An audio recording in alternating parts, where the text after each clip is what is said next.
No ar. Boa noite, sejam muito bem-vindos ao Serra Negra na Roda, transmitido pela página do Facebook da Casa da Cultura e Cidadania Dalmo de Abreu da Laje. O convidado de hoje é o jornalista Fernando Pecciota, sócio-diretor da agência Fatos e Dados. Ele é especialista em análise de imagem de empresas e corporações, coordenou por 10 anos a análise da imagem do Brasil na mídia internacional. Foi produtor de economia na TV Globo e repórter e subeditor do jornal Estado de São Paulo. E tem uma coluna diária no Viva Serra Negra. Boa noite, Fernando. É um prazer enorme tê-lo aqui, não só porque você é um grande profissional, mas porque você é um amigo da gente. Boa noite, é um prazer falar com vocês, com todo mundo que estiver nos acompanhando. Vamos bater um papo aqui sobre o que está acontecendo na política e na economia, que interfere diretamente na vida de todos nós. Isso aí. Então, a gente pode começar pelas eleições. Né? Aqui em Serra Negra, um grupo político que já estava há 12 anos permanece, foi reeleito, que é ligado à família Chedid, é do DEM. A Câmara Municipal ela teve quase que, acho que 50% de renovação.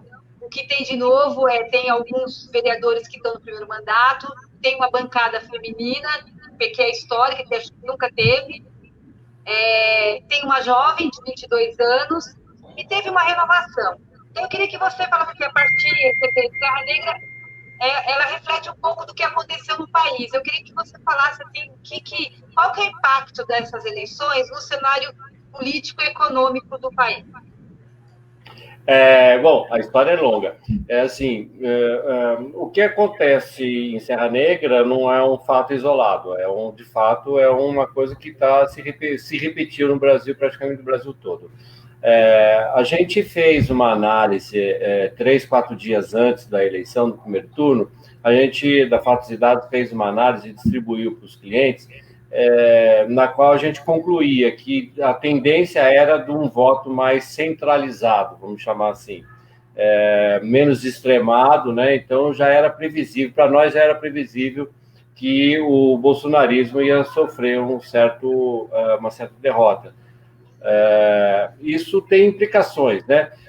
Mas só voltando um pouquinho, assim, o resultado da eleição ela é por vontade do povo, né? Que resolveu ter um voto mais de centro, mas também ele tem a ver com as novas regras eleitorais, né? As coligações foram proibidas. Você teve uma outra regra de jogo eleitoral que teve como consequência a redução, inclusive, de número de partidos nos principais parlamentos municipais. Né? Aqui em São Paulo, me parece que foi uma quebra de 70% no número de legendas, porque aí todo mundo teve que ter voto, buscar voto sozinho. Né? Por isso também que todos os partidos, ou pelo menos a maioria dos partidos, lançou um candidato a prefeito, que era para tentar ter o voto de legenda e puxar a bancada. E isso nem todo mundo foi bem sucedido.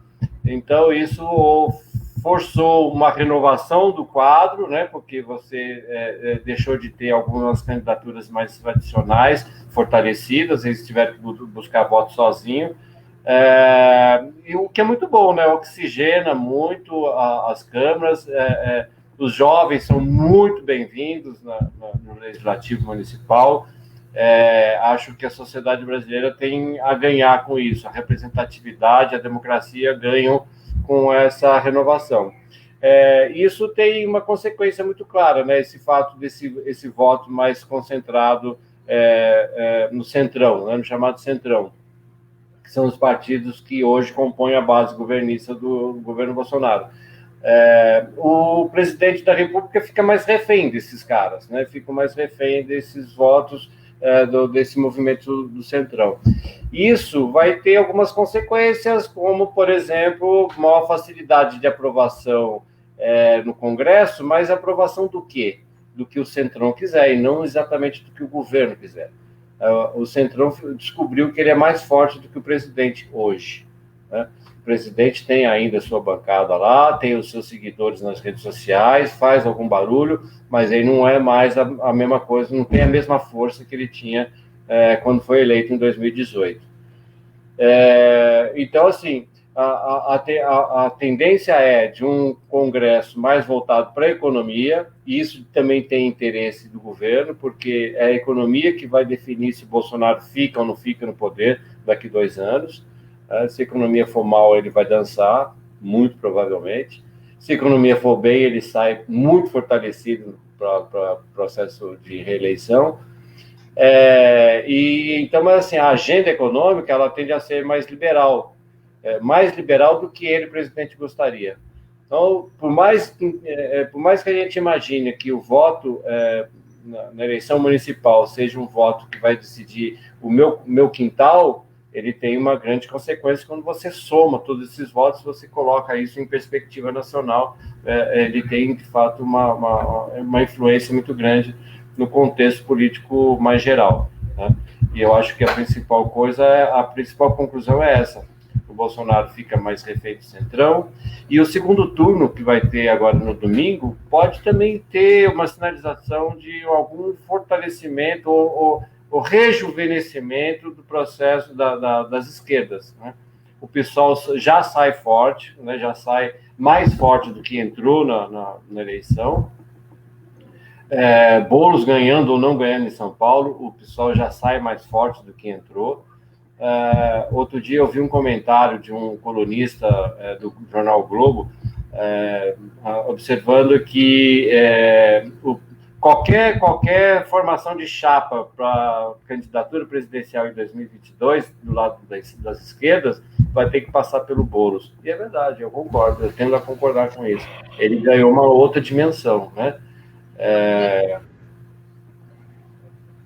Pode falar.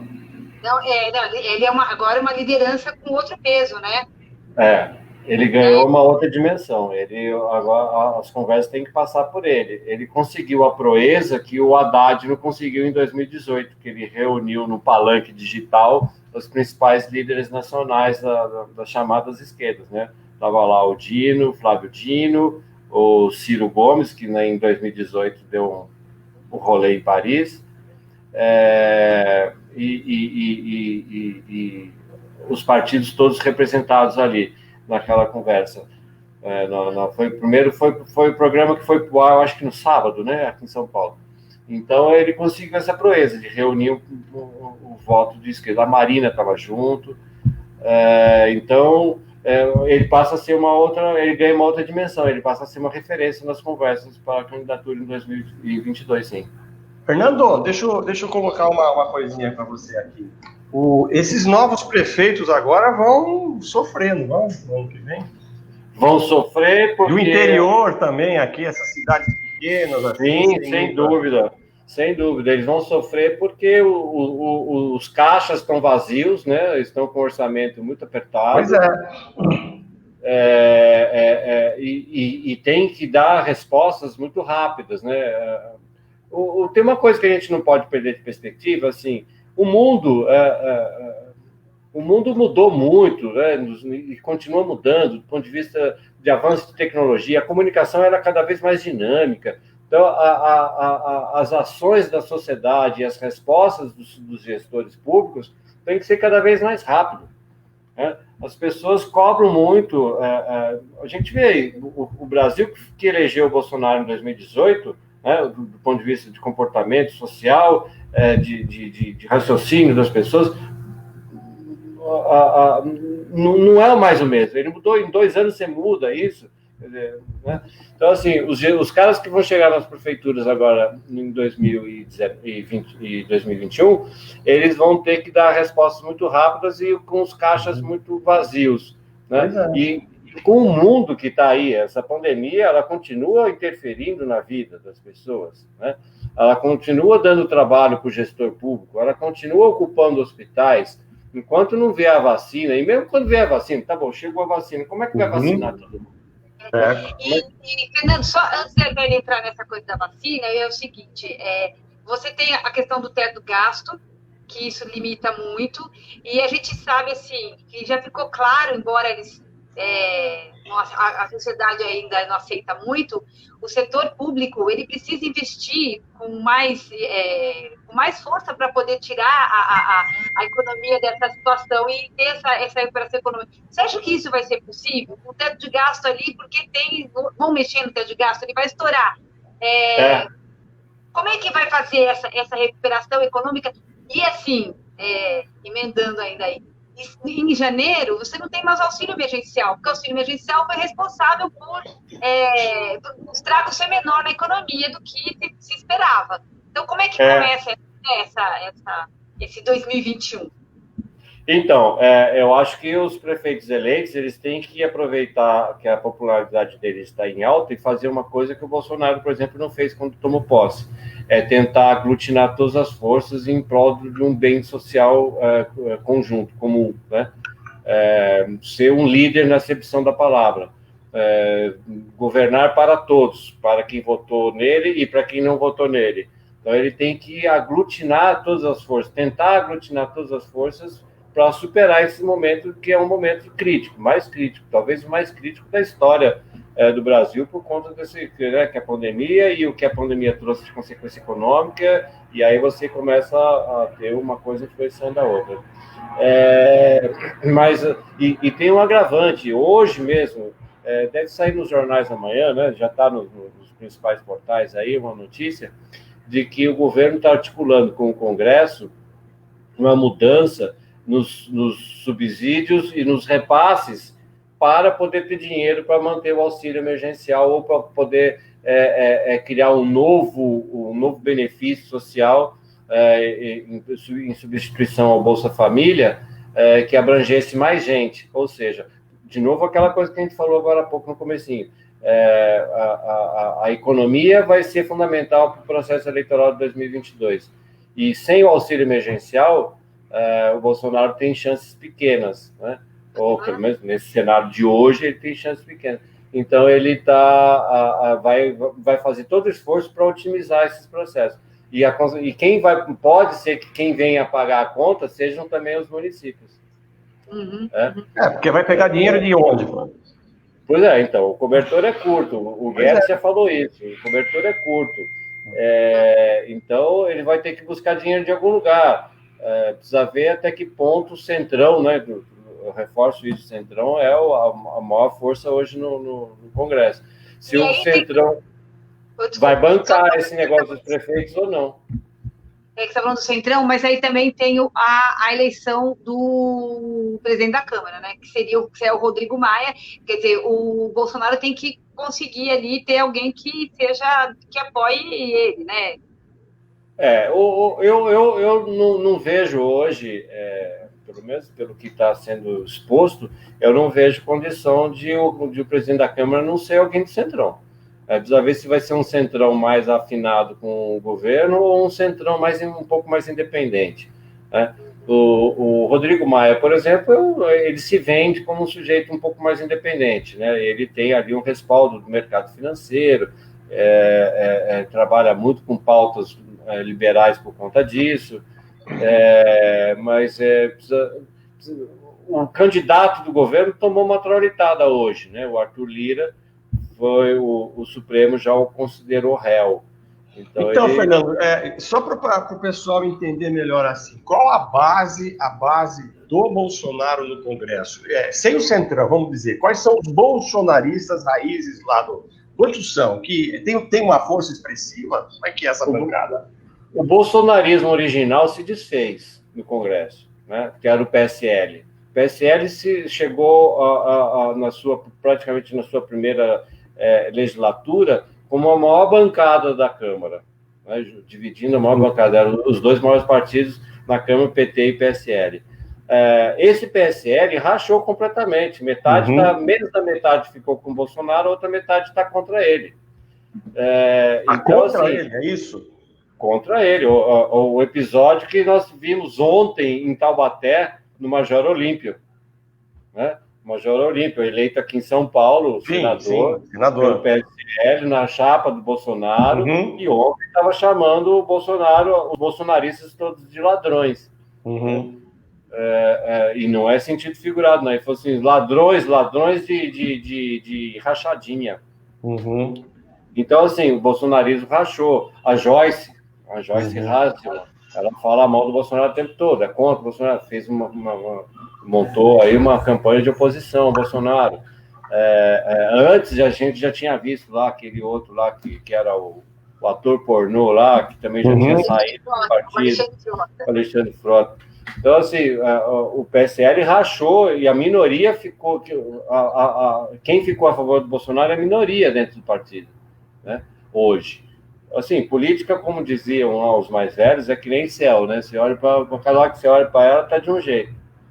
Então, de certa forma, ele é refém, então, desses outros que você denomina de centrão, é isso?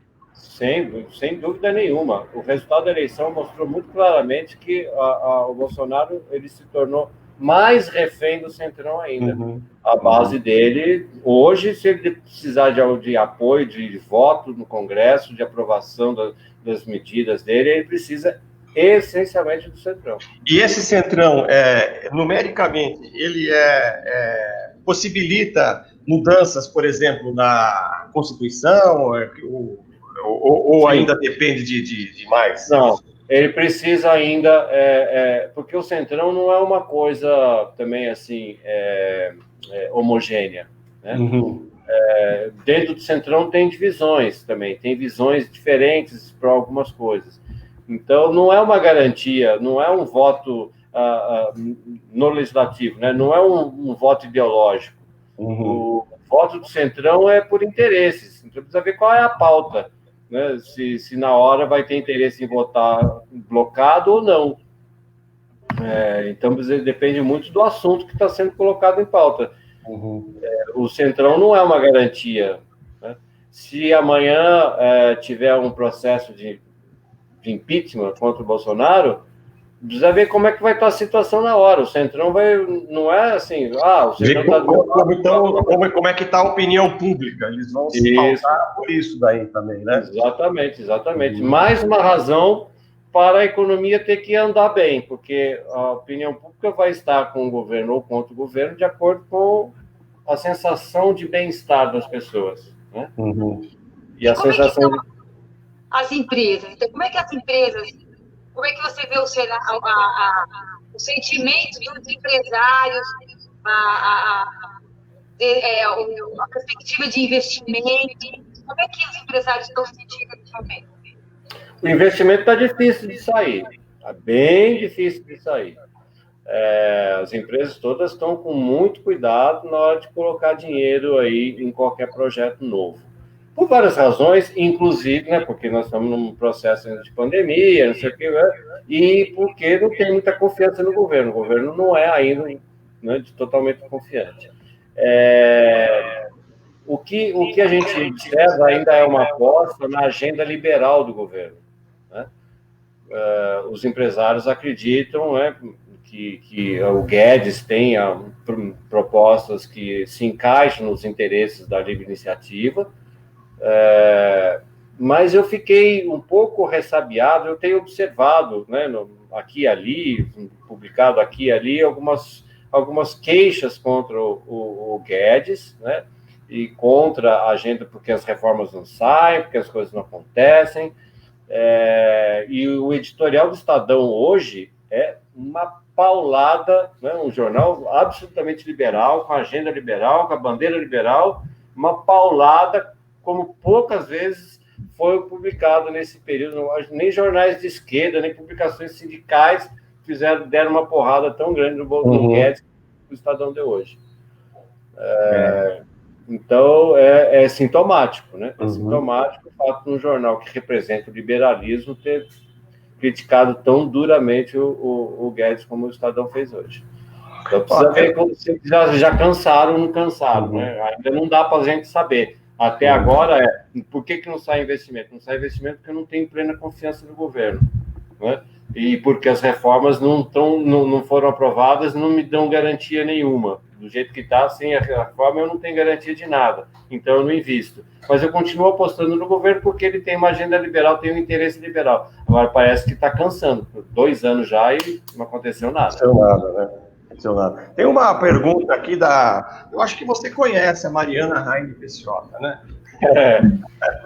Boa noite. Como podemos dizer que será a postura do Bolsonaro com a posse do Boulos? Ela está supondo já que o Boulos vai ganhar. Será que vai se manter da maneira como é com Covas? Pergunta a Mariana. Não. O Bolsonaro não tem perfil de conversar, né, com quase ninguém. Mesmo essa conversa com o Centrão, ele está sendo obrigado, né, a fazer essa conversa, porque senão ele via o que tinha risco de ser impeachmentado.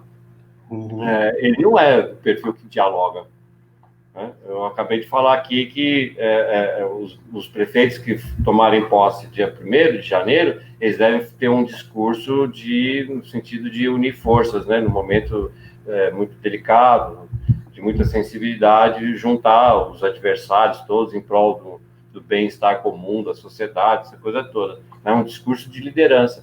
E o Bolsonaro nunca fez esse discurso de liderança, porque ele não conversa, ele não dialoga, né? Veja bem, se isso está certo ou errado, é um outro problema. Não é uma questão de julgamento, é uma característica dele, é um fato, né? E ele, com as esquerdas, chamadas esquerdas, a única coisa que ele sabe fazer é apontar a arma, mas dizer que vai matar, como ele fez logo depois que ele ganhou a eleição aqui para presidente. Então, ele não é um homem de diálogo, muito menos com lideranças de esquerda. Não vai ter nenhum diálogo com o Boulos se o Boulos ganhar, não. E pelo que a gente nota assim, no noticiário, a família dele também está se dispondo não só com a esquerda brasileira, mas também com a esquerda internacional. Agora o filho dele resolveu arranjar treta com a China, porra. É maluco então, ele, porra? Então, assim, esse é um outro detalhe importante. Todo o movimento que o Bolsonaro fez aí de acabar no colo do Centrão é por conta da questão dos filhos, né? O impeachment que pudesse ser pensado contra o Bolsonaro é por causa das rachadinhas, da coisa lá da milícia e tal, tudo envolvimento dos filhos. Então ele faz tudo em nome dos filhos, né? Faz tudo para a proteção dos filhos. Ele falou isso já abertamente, né? Eu vou dar filé mignon para os meus filhos, né? Por quê? Eu não vou dar, né? Quis nomear o Eduardo Bolsonaro embaixador. Então, assim, isso é uma sinalização muito clara que ele deixou para todo mundo. E quando um filho dele fala o que falou contra a China, não é um deputado que falou. Quem falou é o filho. É o presidente, né? É o filho do presidente, ou seja, o discurso foi entendido como um discurso do Planalto. Claro. Do Palácio do Planalto. E aí, hoje teve uma reação. Alguns deputados lá da comissão que o Eduardo, de Relações Exteriores, né? Ele é o presidente, né? Ele é o presidente da comissão ainda, né? Ele é o presidente da comissão. Então, tem os deputados lá querendo tirá-lo do cargo, né? Tirá-lo da comissão, porque ele pode comprometer questões estratégicas da relação internacional brasileira. E parece que alguns militares também não gostaram do comportamento dele, né, da declaração que ele fez com relação à China. Isso tudo nos leva a uma outra questão, que eu imagino, porque aqui e ali também a gente já ouviu já viu algumas informações, de uma possibilidade de reforma ministerial em fevereiro, né, quando entrar a nova legislatura. Por quê? Porque você tem a composição da Câmara, né, com a nova mesa diretora que vai ter que ter. Isso aí você vai ter que ceder espaços, né, no governo. Fala-se até da recriação de alguns ministérios, como o Ministério do Trabalho, para dar espaço para os caras do Centrão ocuparem no Executivo. E essa reforma também viria por conta desse cenário internacional difícil. O novo presidente americano, ele já declarou publicamente, até num debate dele, né, com Trump, ele explicitou ali a sua defesa da questão ambiental e com críticas duras contra o Brasil. Duríssimas. Duríssimas ao Brasil. Então, ele agora no poder, a atual chefia da relação exterior brasileira não se encaixa nesse cenário, né? Então, é muito natural que haja uma pressão grandíssima para que o ministro de Relações Exteriores seja trocado. A mesma coisa vale para o ministro do Meio Ambiente. também, não tem mais agenda para ele. O único defensor do desmatamento está indo embora para casa, né? Então, a imposição para que o Brasil tenha uma agenda de respeito ao meio ambiente, de preservação das florestas, não sei o quê, isso só faz crescer agora. Então, não faz mais sentido ter esse ministro lá. Então, e aí, só para fechar, e aí, paralelamente, você tem críticas à China. Então, os dois extremos da relação, os dois países que estão em guerra comercial hoje, China e Estados Unidos, não estão de acordo com o posicionamento brasileiro. Ou seja, você está correndo o risco de virar um pária. Mais uma razão para ter uma reforma, uma mudança no comando, né, na estratégia dessa coisa toda, para não se perder dinheiro. Né? No fundo é isso. Uhum. Então você acha que o Bolsonaro agora ele vai abandonar realmente a sua grande amizade com o Trump e vai tentar um relacionamento assim afetivo mais quente com o Joe Biden aí? O que você acha? Eu acho que vai ser forçado, lógico, por essas condições todas, né? Forçado pelas condições internacionais, né? Eu acho que sim. Ele vai, o Trump agora só se for no hotel lá na Flórida. Mas ele vai ter que rever seus conceitos. Ele vai ter que ter uma relação com o Biden mais diplomática, né? Agora, tem uma outra, eu acho que, tanto por isso, né, pela lógica, pela necessidade, mas tem uma outra coisa que eu ouvi, eu não vou me lembrar agora quem é que falou isso, mas eu li isso em algum jornal aí, que o Bolsonaro ele é tão assim que qualquer presidente dos Estados Unidos ele vai fazer de conta que não tem mais desavença nenhuma e vai ficar amicíssimo do mesmo jeito, porque é americano. Tem um fetiche, né, pelo americano, né? Então, é capaz, né? É bem provável que a relação com os Estados Unidos mude por necessidade. Né? E também é possível, é capaz de mudar pelo conceito que o governo tem de qualquer autoridade americana. Mas eu acho que vai ter que mudar. Isso, assim, afeta a popularidade dele, que é um dos pilares dele. Na verdade, o que ele segura aí é pela popularidade, né? Que deve estar caindo. Você acha que isso altera? Então, a popularidade do Bolsonaro, todos os institutos de pesquisa que eu vi, indicam que essa popularidade se sustenta no auxílio emergencial, basicamente. Isso, eu acho que é isso. A hora que o auxílio acabar, se acabar, né, de novo a questão da economia, porque tem que ter isso, porque senão não se elege, porque a popularidade... Então, é um efeito cascata que interfere na vida de todo mundo. Da minha aqui em São Paulo, da de vocês em Serra Negra, de qualquer morador de Serra Negra, de Lorena, de qualquer lugar do Brasil, a coisa interfere do mesmo jeito. Não é porque eu estou aqui na minha cidade que esse assunto mais hermético não vai mudar minha vida. Vai sim. Né? Isso tudo interfere, isso tudo está muito interligado.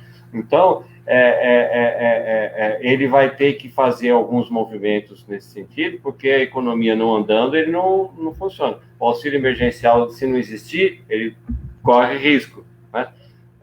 E a gente acabou de falar aqui da falta de investimento. Não tem investimento, é o emprego que cai, é a renda das pessoas que não avança, né? É o desenvolvimento humano que não funciona em São Paulo, em Serra Negra, no Rio de Janeiro, em Lorena, em Itajubá, em qualquer lugar.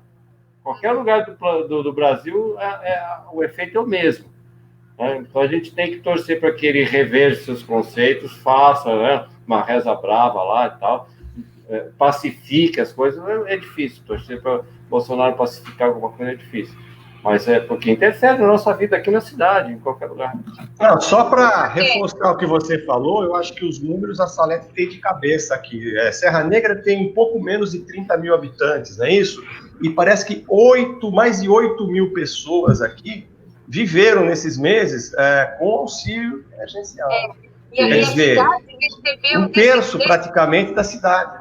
E nesses programas de transferência de renda, incluindo aquele benefício de prestação continuada, o Bolsa Família, foram 24 milhões de reais. Numa cidade como Serra Negra faz uma diferença grande. Uma cidade que tem um orçamento de 130 milhões, não é isso, Salete? Exatamente, 115 milhões. 115, né? 115 milhões, né? 115 é a previsão de 2021. E aí, assim, o que os especialistas falam que já em janeiro você vai ter, com o fim do auxílio emergencial, um crescimento da desigualdade assim imenso e um problema social grande, né, assim, sério. Como é que fica aí, assim, né, desemprego ali, começa 2021 de que jeito, né?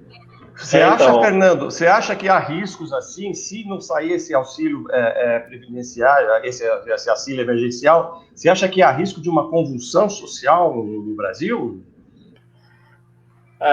Convulsão social, não acho que não chega a ter, não. O brasileiro não é muito de fazer isso, né? Não é de se organizar, de ir para a rua, reivindicar. Não precisa ter muita força para isso, né? Agora, o descontentamento é crescente, assim. Ontem mesmo, o PNAD é um órgão, o CAGED, né? O CAGED é um órgão do Ministério, o antigo Ministério do Trabalho, hoje do Ministério da Economia. O CAGED reconhece que 47% da população economicamente ativa está sem atividade, está desempregada. Né? O CAGED parece que ele registra os empregos formais, não é isso? Isso. Mas é tudo. Nesse caso é tudo, porque aí você sai. E outra, com o fim da pandemia, o desemprego cresce. Por quê? Porque o desemprego ele é medido de acordo com o número de pessoas que procuram emprego. Né? Isso, exatamente. Estava todo mundo lá em casa recebendo o auxílio lá de boa e tal, então o desemprego estava numa faixa. A hora que o auxílio caiu, né, caiu pela metade, aí já teve um contingente que foi para a rua procurar emprego. E aí o desemprego foi lá para cima, continua crescendo. Então, se você somar atividade, o desempregado efetivamente, sem carteira, sem nada, o cara que faz bico e não está conseguindo fazer bico, o subemprego, né? Se somar todas essas classificações, nós vamos chegar, então, nos 47% da sociedade desempregada.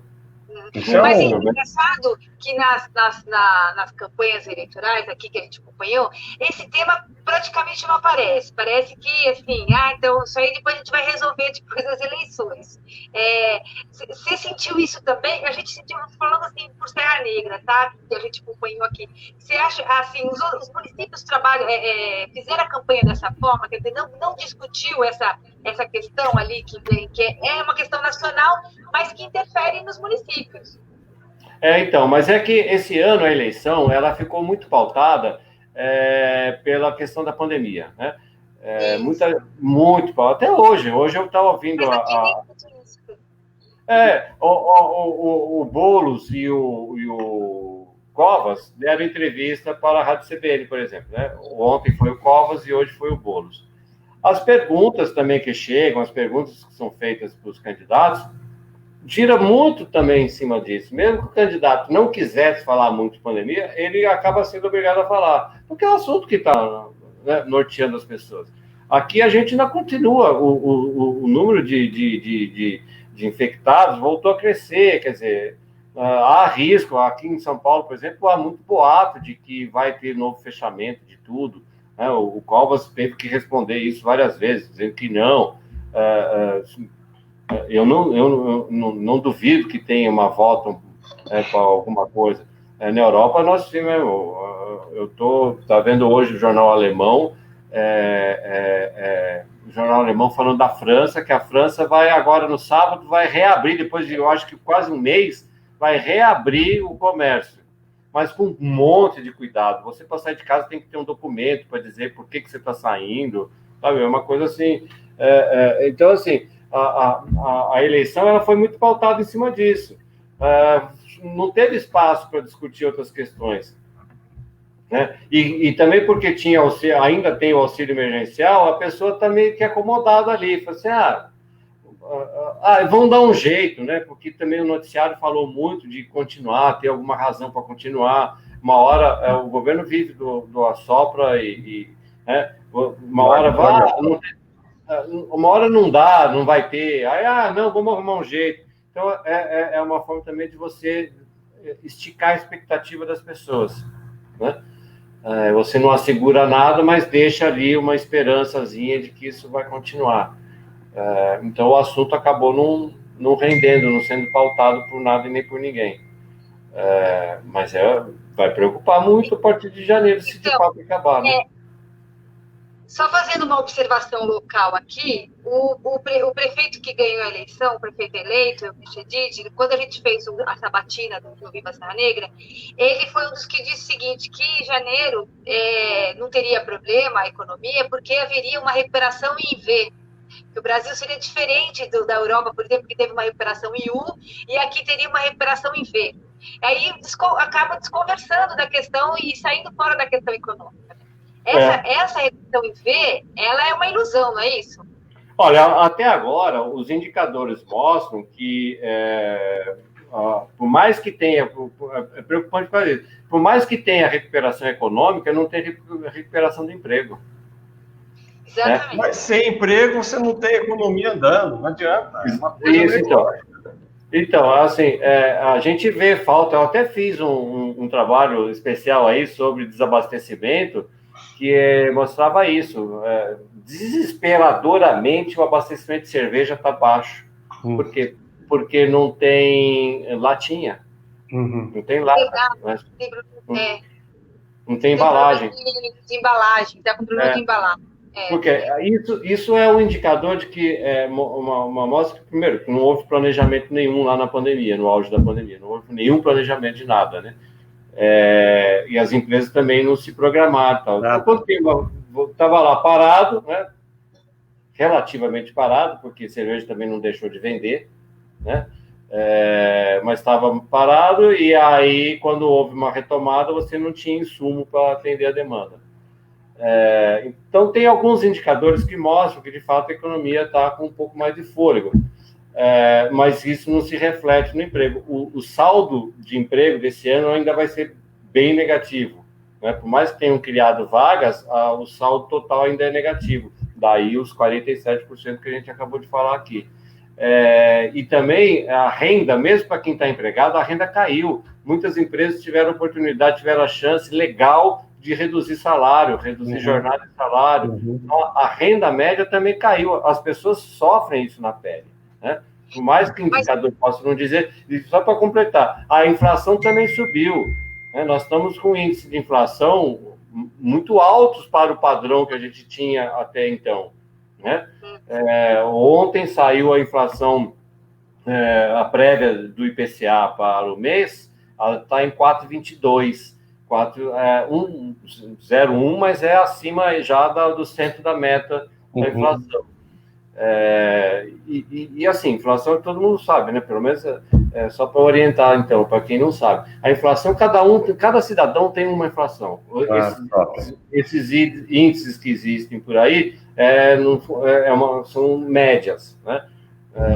E cada índice é composto por uma cesta de produtos e serviços.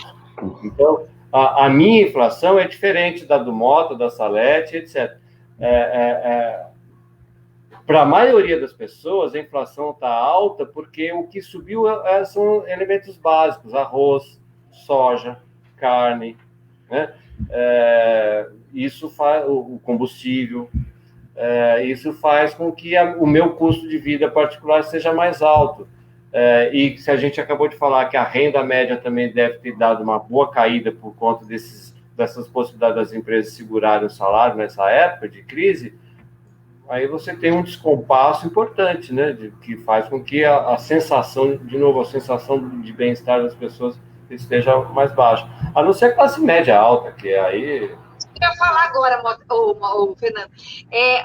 Isso aí demonstra mais uma vez a desigualdade, porque se houve alguma recuperação econômica, alguém ficou com esse lucro, certo? Alguém ganhou mais. E se você teve trabalhador que teve menor renda, trabalhador que está gastando todo o salário com alimentação. Então, eu vou te perguntar agora, quem é então que está lucrando aí? Está lucrando, assim, muita gente que tem muito dinheiro, os negócios que não foram afetados, isso que eu falei, assim, tem muita indústria que não parou nada, em nenhum momento teve crise, né? Varejo, caminhões, por exemplo, diz que está com falta de pneu para vender caminhão, e caminhão tem muita demanda por causa desse sistema de vida que a gente teve, muito de entrega, compra online, não sei o quê, você precisa de infraestrutura para isso, precisa de mobilidade, né? Então, tem vários setores que não tiveram problema. E se, de fato, a economia recuperou em V, quer dizer que tem muita gente ganhando dinheiro também, né? O setor imobiliário, né? E são prédios que eu acho que devem ser os empreendimentos mais de luxo, empreendimento para quem está com renda. Outra, quem não pode viajar, né, porque você não está podendo viajar, os países fecharam a porta para o brasileiro, não sei porquê, mas fecharam a porta para o brasileiro. E aí, o sujeito faz o quê com esse dinheiro que ele viaja todo dia? Todo ano ele viaja para a Europa, viaja para os Estados Unidos, vai para Miami toda hora lá, não sei o quê, vai para Orlando, não pode ir. O que ele faz com esse dinheiro? Vai comprar carro novo, comprar carro, venda de carro de luxo, esses carros acima de 200 mil reais, cresceu, né? Então você vai para o Guarujá, lá para a praia, vai para esses lugares aqui. Eu vou muito para o litoral, a gente tem uma casinha que a gente fica trancado lá, uma casinha lá, e tá cheio pra caramba, muito, durante a semana toda, porque as pessoas também, com a possibilidade de fazer home office, não interessa onde está, né? Você pode estar em qualquer lugar do planeta, aí sim, em qualquer lugar do planeta, e continuar trabalhando home office. Então, as pessoas estão gastando dinheiro com essas coisas. Isso acaba girando a economia de alguma forma nesses segmentos. Né? Não é uma coisa que se expande para o conjunto da população, mas esses segmentos onde as pessoas mais endinheiradas circulam, não tem crise, né? Aliás, raramente esses grupos raramente são atingidos por qualquer crise. Fernando, você citou uma coisa aí que eu achei interessante, né? Falando do pessoal que viaja. Você, no tempo, há uns anos atrás, né, no governo do Lula, você teve a oportunidade de viajar para a Europa, né? Conhecer vários países, várias cidades, né? Do velho continente, né? E parece que naquele tempo o Brasil tinha uma imagem muito boa lá fora, né? E hoje você tem noção do que está acontecendo com a nossa imagem? O brasileiro ainda é visto como... Tem. Como é que está? Eu faço esse monitoramento aí. A imagem brasileira é péssima. Péssima. Mas por que será, puxa vida, para um país tão cordial, tão bom, tão vendo as mil maravilhas aqui? Pô. Então, assim... não é nem por causa da falta de medidas mais rigorosas de combate à pandemia, não é nem por causa disso, não. Os dois principais pontos que afetam a imagem brasileira na mídia internacional são meio ambiente e a questão social. São dois assuntos que são muito explorados negativamente. O meio ambiente não precisa nem falar nada, né? A União Europeia simplesmente não efetivou acordo com o Mercosul por causa da questão ambiental. Isso é muito explorado. Hoje tem uma notícia aí de que o governo alemão está dando mais, não sei quantos, 231 milhões, parece, para o governo brasileiro para tentar ajudar no combate ao desmatamento. Então, assim, você precisa ficar dependendo de esmola. Mas a imagem brasileira é ruim porque para você ter uma boa imagem, você tem que construir. Né? No governo, eu trabalhei diretamente com isso, por isso que eu posso dizer, nas gestões mesmo do Temer, viu? Vamos ser justos. Até o Bolsonaro, o governo tinha uma preocupação de construir imagem, da reputação do país no mundo. Isso era feito. Muita gente lembra que em 2010, né, a capa da principal revista de economia do mundo era o Cristo Redentor levantando voo. Significativo. A gente que construiu aquela matéria.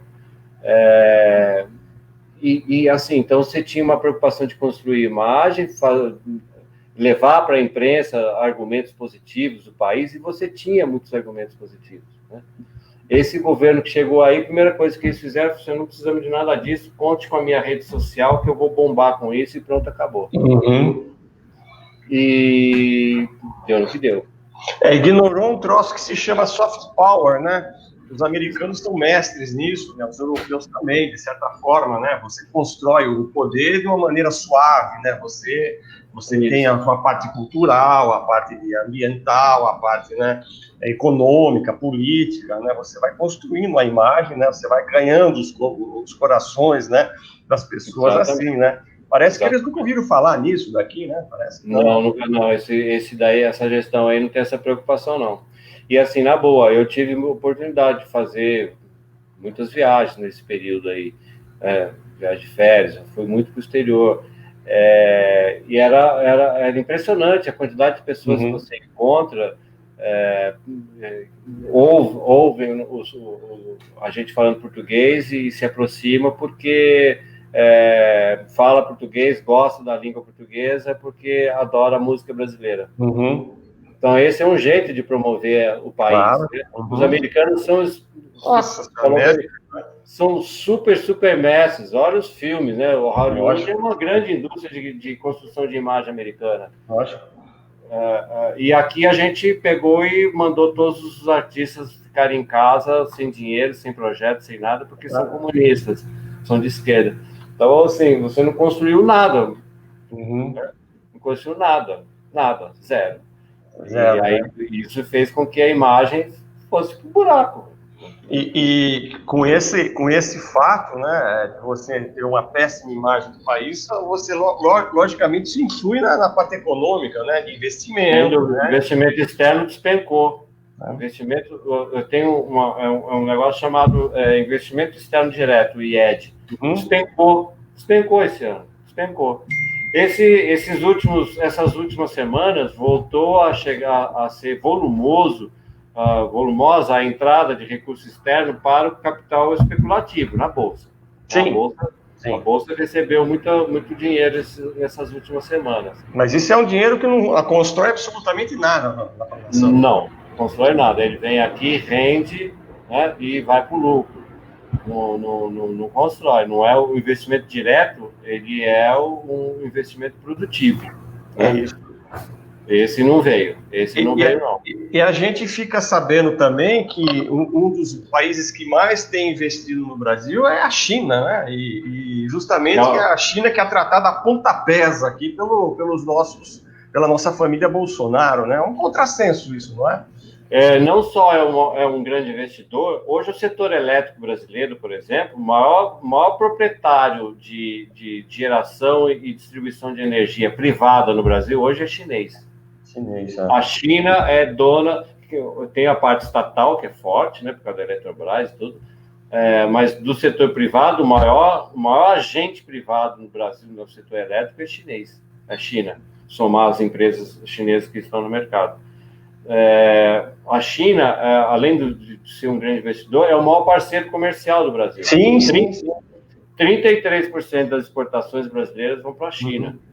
Né? E o volume que a gente importa, a gente não quer a vacina chinesa, mas o celular vem da China, os óculos vêm da China, o controle remoto vem da China, tudo vem da China. Sim. Então, a China fez um trabalho de expansão nos mercados americanos e africanos muito pesado nas últimas 2 décadas, né? A Argentina era o maior parceiro comercial brasileiro, foi historicamente o maior parceiro comercial brasileiro, né? Por causa do Mercosul e tal, até as plataformas, produção de carro, por exemplo, é dividida, tem peça que vem da Argentina, peça daqui que vai para carro que é montado na Argentina. Esse intercâmbio comercial com a Argentina é fortíssimo, ou pelo menos era. Né? Até que a gente, né, a China veio e ocupou esse espaço. Hoje o maior parceiro comercial da Argentina é a China. Então, eu acho que assim, a população brasileira, eu vejo assim, para mim, na minha opinião, né, a falta de conhecimento do assunto, eles têm um ódio da China por causa disso até. Eles dizem assim, a gente precisa se afastar da China ou precisa, né, eles criticam a China porque eles acham que a China roubou esse mercado do Brasil, que na verdade que nunca houve um investimento industrial de fato que desenvolvesse a indústria brasileira e produzisse isso que a China está produzindo. Como é que faz para mudar essa mentalidade? Eu não sei se é que é possível, né? Não sei se é possível. Não, é só um adendo. O Fernando colocou que a China fez investimentos pesados nas Américas e na África. O Brasil, no tempo do governo do PT, investia pesado também na África. era competidora da China na África, e agora abandonou totalmente, depois que entrou esse maluco aí de ministro aí, esse olavista aí, ministro das Relações Exteriores, abandonou completamente esse tipo de preocupação de estabelecer relações, as relações chamadas Sul-Sul, né? E a China toma o espaço, a geopolítica é isso daí, é briga de cachorro grande, não é isso? Exatamente, tinha uma preocupação, o governo tinha também, de novo, justiça seja feita, com o Fernando Henrique já tinha isso, essa preocupação de fazer com que o país tivesse, aliás, desde o Geisel, né? Foi o governo Geisel que estabeleceu essa política externa brasileira vigente até a entrada do Bolsonaro. Mas era uma política voltada para isso, para fortalecer a liderança brasileira em vários países, né, em várias regiões. O Brasil era líder na América do Sul, era uma referência importantíssima para as questões da África, e os governos levavam as empresas brasileiras para a África. Uhum. Isso que depois foi, né, que a Lava Jato disse que era uma série de coisas, isso acabou, não existe mais. Mas várias e várias empresas brasileiras chegaram na África. Eu estive na África, eu sou testemunha disso. Eu vi lá, as pessoas me procuravam porque era brasileiro, vinham falar comigo, e a referência, a idolatria com o Brasil não era nem por causa do Pelé, não era por causa do Neymar, não era por causa do futebol, nem por causa da música. É por causa da Embrapa. Uhum. Impressionante. A Embrapa, que ela levou a capacidade de produção de pequenos produtores na África inteira. Uhum. Então, isso era motivo de orgulho. E que alguns especialistas até dizem o seguinte, que o Brasil, se ele quer desenvolver, investir em tecnologia, em indústria e inovação, ele deveria seguir o caminho do que foi feito na Embrapa. Porque só o agronegócio do jeito que ele você não vai se destacar por isso. Vai ser continuar produzindo alimento, mas não vai ser um país com inovação, com tecnologia, não é isso? Isso, exatamente, claro. O agronegócio brasileiro hoje está bombando, é o único setor que continua crescendo, né, independentemente da cabeça de quem são os grandes produtores, não é que não vem ao caso. Mas o setor do agronegócio continua bombando, crescendo. Hoje ele é uma referência em qualquer lugar do mundo por causa da Embrapa, que criou uma série de possibilidades. Hoje você tem produção de uva no Vale do São Francisco, né? A maior parte dos vinhos brasileiros hoje vem de uva do Vale do São Francisco, em volume, né? Uma coisa impensável. 30 anos atrás, você ia dizer, os caras estão fazendo manga de primeira qualidade no sertão. Então, né? Graças à Embrapa. A capacidade de investimento tecnológico ajudou muito o grande agronegócio, né, os grandes produtores. A capacidade de investimento em tecnologia é super importante, mas a tecnologia de produção avançou muito no Brasil por conta da Embrapa. Agora, isso é assim, você tem um projeto de país, você incentiva essas empresas e academia e tudo mais, né? Você investe, né, na ciência, né? E você precisa ter um projeto de país para fazer isso. Agora, quando você não tem um projeto de país, o projeto é continuar no poder e não ver os filhos presos, acho que a coisa realmente não tem futuro, né? Eu acho que isso vale para o país e vale para cada município também. Cada cidade tem que ter esse planejamento. Qual é a minha aptidão? Né? Onde é que eu posso crescer e criar renda para as pessoas, criar emprego e renda para as pessoas? O que eu devo fazer? Algumas cidades optam, aqui vai ser um polo químico. Já temos uma familiaridade com isso, tem uma escola, tem uma fábrica de não sei o quê, então vamos trazer mais gente e vamos criar uma cadeia química aqui. Uhum. Né? Outro falou assim, o meu negócio é tecnologia. Né? Tem várias cidades, Campinas, até Recife, tem um polo tecnológico importantíssimo. Uhum. Né? Santa Rita do Sapucaí, no sul de Minas. Então, tem polos, os caras que descobriram que vamos fazer tecnologia aqui, vamos trazer mais empresas, vamos dar incentivo. Né? Então, você tem que descobrir a sua aptidão e investir nisso. Isso vale para as cidades e vale para o país. Qual é a nossa aptidão como Brasil? O que nós temos que fazer para a gente criar emprego e privatizar? Tá bom, privatizou tudo lá, tá? O déficit público caiu a zero, mas e daí? Pois é. Pois é. E o que nós vamos fazer? Onde é que nós vamos criar emprego? Nós vamos ser um país de só exportar commodity, ou a gente vai desenvolver algum setor industrial, ou a gente vai investir só para ter um monte de Miamis aqui, né? Já que agora a gente não tem mais respeito pela Restinga nem nada, vamos construir um monte de prédio na beira-mar e vamos trazer turistas do mundo inteiro para cá. Não vai, porque... Então, aí eu vou trazer aqui para a Serra Negra, porque, assim, aqui o Sebrae tem feito um trabalho local, os empresários estão fazendo trabalhos focados especificamente no turismo, né?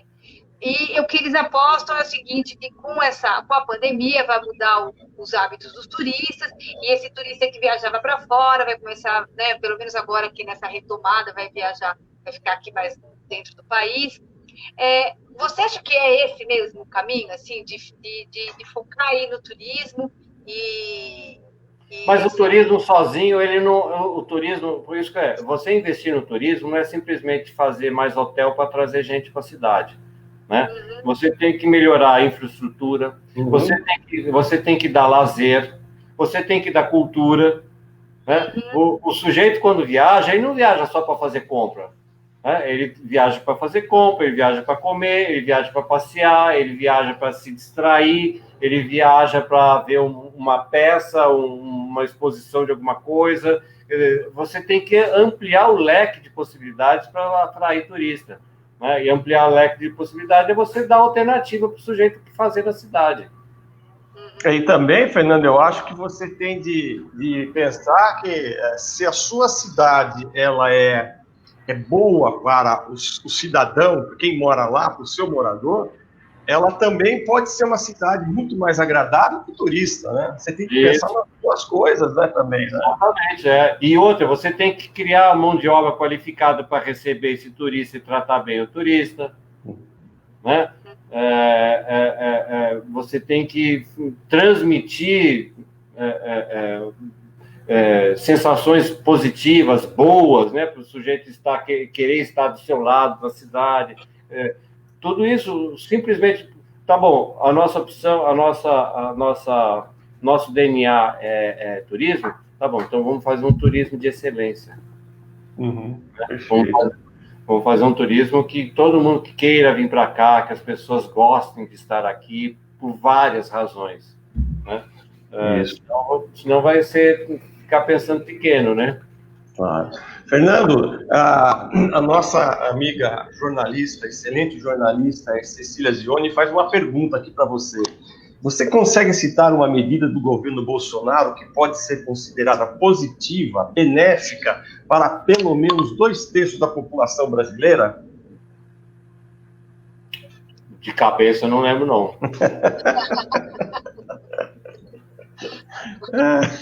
De cabeça, não lembro, não. Difícil. Para beneficiar a maioria, não lembro, não. Assim, quando a gente olha do ponto de vista social, né, diminuir diferenças é o principal ponto para você tornar o ambiente mais agradável. Ninguém quer ir para um lugar e ficar vendo um monte de gente morando na rua, né? Claro. Ninguém quer morar num lugar que tem um monte de gente que não tem um teto. É desagradável você estar na porta de um bar e vem um monte de gente pedir esmola. Ninguém quer viver assim, né? Então, do ponto de vista, até para atrair o turismo para a cidade, tudo, você tem que pensar nessa coisa toda, nesse conjunto da obra. Mas, do ponto de vista social do país, você tem que pensar em medidas que diminuam essa diferença, né, entre ricos e pobres, para o ambiente ficar melhor e você se sentir mais feliz. Para isso, você tem que olhar para essa faixa da sociedade mais carente, mais necessitada de um Estado mais presente, né? Por exemplo, saúde, o cara deu uma banana para quem estivesse morrendo. Sim, claro. Na educação não teve nenhum projeto, nada. O Ministério, as cidades e os estados tiveram que se virar sozinhos. O Ministério não tem nenhuma estrutura nem de orientação para as escolas, para os estados e para os municípios planejarem alguma coisa. Falar assim, olha, vem cá, eu vou trazer um especialista, não sei de onde, vai dar uma palestra virtual aqui para vocês, para a gente pensar junto. Nada, zero. O atual ministro aí parece, não sei, parece que é um total ausente, ele nem sabe quem é esse homem, não aparece em nada, absurdo total, né? Ele só aparece na igreja dele lá, né? E outras áreas também, você vai aqui, áreas de habitação, emprego, difícil mesmo, né? Então, a boa pergunta da Cecília é assim, para responder assim, você precisa de medidas que beneficiam a maioria das pessoas, para 2/3. Eu não vi nenhuma medida que ajude, pelo menos que ajude, que dê um conforto para 2/3 da população, eu não vi. Então, a Natália levantou que talvez o auxílio emergencial, né, mas ele queria dar R$200, né? Mas o auxílio emergencial não atinge 2/3 da sociedade. Não atinge, exatamente, né? Mas mesmo assim, ele queria dar uma esmolinha de nada, né? Foi a Câmara que mudou, né, pô? Não, e com agravantes no auxílio emergencial. Ontem eu vi a notícia de que parece que 50 mil pessoas que receberam auxílio emergencial totalizaram uma doação de 500 milhões para os candidatos nas eleições municipais. Ou seja, estava cheio de falcatrua. Mas estava assim, né? Tem um monte de gente que recebeu auxílio emergencial que não precisava do auxílio emergencial. Teve um monte de desvio de grana por meio do auxílio emergencial, vamos ser sinceros. Sim. Isso também porque, né, não usaram, não tinham a menor noção de como distribuir o dinheiro. Essa que é a verdade, né? Nenhuma noção. Bom, aqui em Serra Negra também teve candidato que recebeu auxílio emergencial. Né? A gente nem sabe, a gente fala nesses 8 mil, que é bastante gente, mas assim, eu acho que todo mundo tem suas necessidades e sou eu que vou julgar quem tem direito. Mas aqui a gente sabe também que tem, né? Teve gente que tá cheio de esperto. usou, né? Que não, tá cheio de esperto. Agora, de novo, cabe a capacidade de gestão do Estado, né? O Estado se dispõe a fazer um negócio, ele tem que saber o que ele está fazendo. Né? Agora, eu vi outro dia o ministro da Economia dizer que ele pode, se precisar, ele retoma em 2 palitos isso aí, porque agora ele já tem tudo pronto, já sabe quem quem precisa. Está provado que ele não sabe. Não sabe mesmo. Está provado que ele não sabe. Se soubesse, não teria essas pessoas todas recebendo dinheiro indevidamente. Né? Claro. E outros tantos que precisaram, tiveram um sacrifício desgraçado para poder se inscrever lá e receber o dinheiro. Quer dizer, está claro que eles não têm que é uma coisa, sabe, é uma visão de povo que esse governo não tem esse perfil. Não tem esse perfil, não tem essa proximidade, sabe? Não gosta disso. Fernando, a gente está chegando mais ou menos no fim da nossa conversa, mas tem um assunto que é interessante a gente colocar, assim, que é sobre a imprensa brasileira, assim. Você que acompanha diariamente, há tantos anos assim, que você acompanha a imprensa nossa, como é que você vê essa, vamos dizer assim, essa quase unanimidade ideológica, assim, né, dessa chamada grande imprensa, assim, né? Tem algum veículo aí no Brasil, grande veículo, que destoie um pouco, que fale uma coisa diferente, que dê uma visão um pouco diferente da economia, da política, enfim? Existe isso aqui? Existe vamos dizer assim, mínimo de diversidade na nossa imprensa, Fernando? O que você acha? Eu acho legítimo que os veículos de comunicação tenham um posicionamento político. Acho muito legítimo, isso acontece na maior parte do mundo. Né? O New York Times, que é considerado por muita gente o principal jornal do mundo,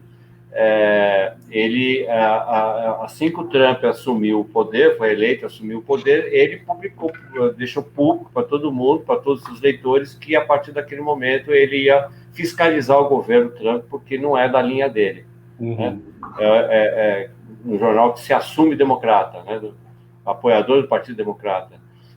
Com esse comportamento, o New York Times, ao fazer esse anúncio, o New York Times triplicou o número de assinaturas. Uhum. Então, assim, eu sei de casos de vários e vários empresários americanos que fizeram assinaturas e doaram as assinaturas para escolas, para instituições, para comunidades mais carentes, doaram a assinatura do New York Times. Era uma forma de subsidiar o jornal para ele fiscalizar o Trump.